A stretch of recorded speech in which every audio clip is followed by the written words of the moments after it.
This equation is so simple. Kailangan mo lang talaga ng determination para mag-ipon. If you really want to save for something, to save for your future, girl, mag-ipon ka. Disiplinahan mo yung sarili mo. Hola tinola! Hi guys, it's me, Yen. So for today's video, I will give you some few tips about savings. I know this is so different from my usual vlogs, which is lifestyle, travel, and of course, yung aking mga oils. But I hope that these few tips of mine can help you to start saving.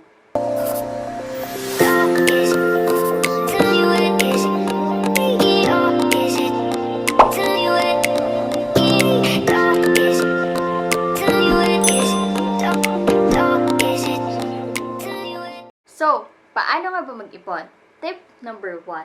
I want you to track all your expenses. You can simply write all your expenses, your utilities, your bills, your food, and other things on your notebook, planner, or journal.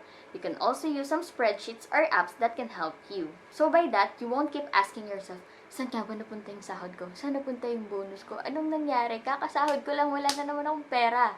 Tip number 2. Chop it off. Now that you were able to determine your expenses, now's the time to know your needs and wants. Kailangan ba lahat ng gusto natin, bibilhin natin? Hindi naman, di ba? I want you to share something that I do now apply to myself that I learned from someone. I think she's a vlogger. I just forget the name of her.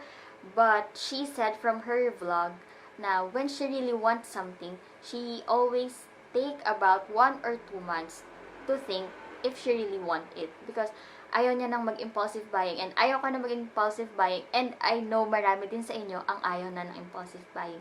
So always give yourself at least some time before buying something. Parang isipin mo kung kailangan mo ba talaga to, saan mo to gagamitin, after ba ng 1, 2, 3 months, kakailanganin mo pa din siya, gagamitin mo pa din siya. Because we always tend to do something or to buy something na after a few weeks, days, months, wala, nakatambak na, di ba? So, sayang naman, sayang yung pera. Imbis na dinagdag mo na lang siya sa savings mo, wala, nakatambak na lang yung gamit. So, yon.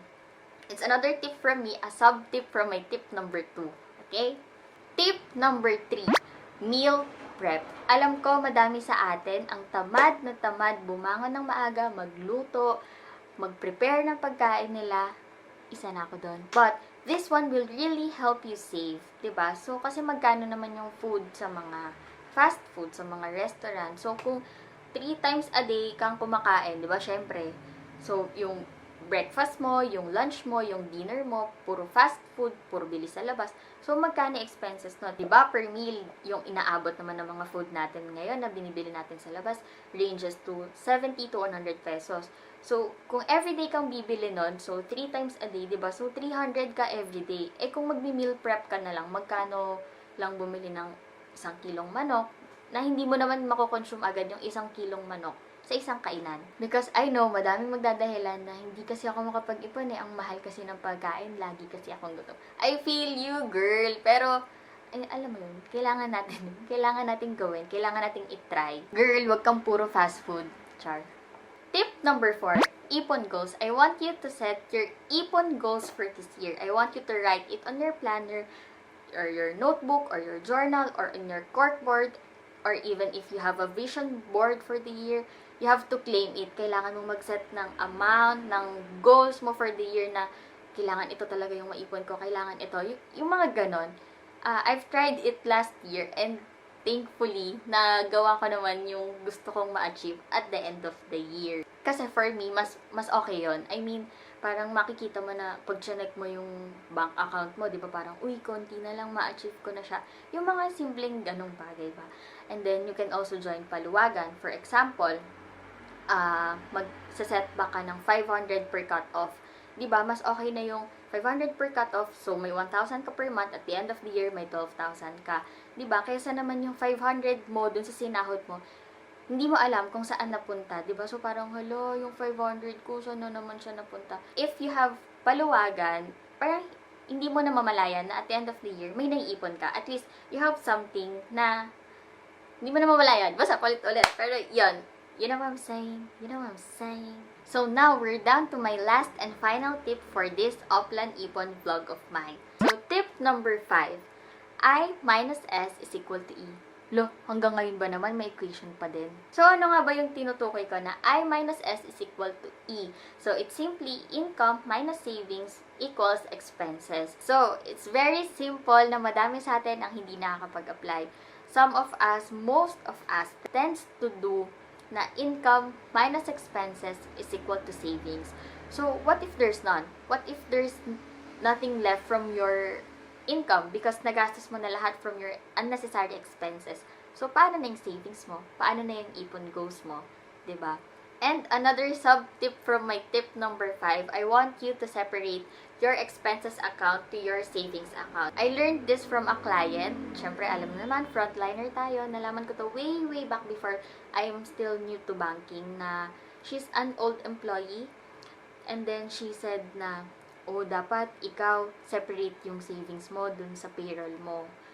Tapos, dapat mag-set aside ka na ng portion ng payroll mo, yung sinahod mo for the month, for the cut-off, doon sa savings account. Kasi if all your money is just in one account, magagastos at magagastos mo yon, and then wala nang matitira sa'yo. Your savings account may be an ATM or passbook or yung mga nauuso ngayon na online banking, digital banking, meron tayong mga GCash, tapos yung mga other bank na merong mga online banking na hindi mo na kailangan pumunta sa bank, sa mismong branch, diba? At syempre, papatalo ba ang ating PBCom Mobile? Ayan, diba? Kasama na din tong advertisement ng ating PBCom Mobile. Pero yon, you can open an account without going to your branch. You can only download the application and then fill out ka lang doon, girl. And then, ayan, start saving. Ihiwalay mo lang. Basta mag-set aside ka lang ng portion ng sahod mo. Basta, yung mindset mo, dapat yung mindset mo, kiniklaim mo siya, makakaipon ka. Ganon. Magiging stable ang future mo, girl. So, yeah, that's it for my OPLAN IPON vlog. I hope nakatulong yung mga tips ko sa inyo. And sana naman, girl, i-apply mo sa inyong sarili. Because I'm starting it to apply to myself. I'm not yet there, but I'm getting there. And I hope you're getting there too. So, ayun. Bye!